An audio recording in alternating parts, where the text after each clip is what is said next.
Get ready with me for Coachella Day 2. Sobrang layo ng itsura ko from Day 1. Guys, I'm so tired.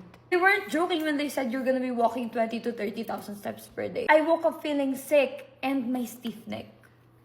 Guys, that just means one thing. Nag-enjoy talaga ako and that's what's important. Sa sobrang saya, gumagasgas na pala yung damit ko kahapon. So I woke up with a bruise. Tapos hindi ko man lang siya na-feel sa festival. Cat's Eye was crazy good, guys. Sayaw ako ng sayaw. Sumakay pa ako sa balikat ng isang friend namin. Basta enjoy lang ako. However, we missed Beanie. I know.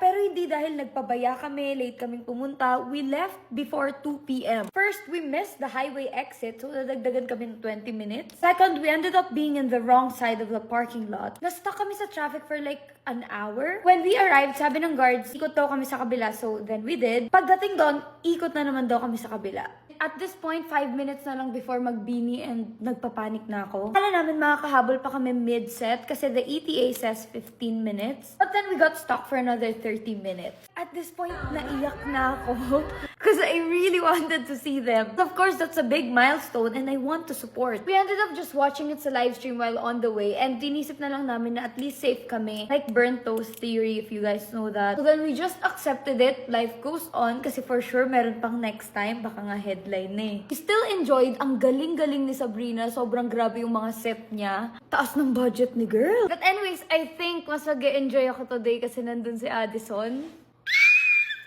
Wait, I think I'm gonna cry. Guys, siya talaga. Siya talaga ang pinunta ko. Siya ang rason bakit ako nandito. Lahat ng nakakilala sa akin, alam kung gaano ko siya kamahal. Bieber. Bieber, of course. Do I need to say more? I'm now gonna fix my hair, dress up. For sure, nakaabang kayo dun. And yeah, I'll see you later. Mwah.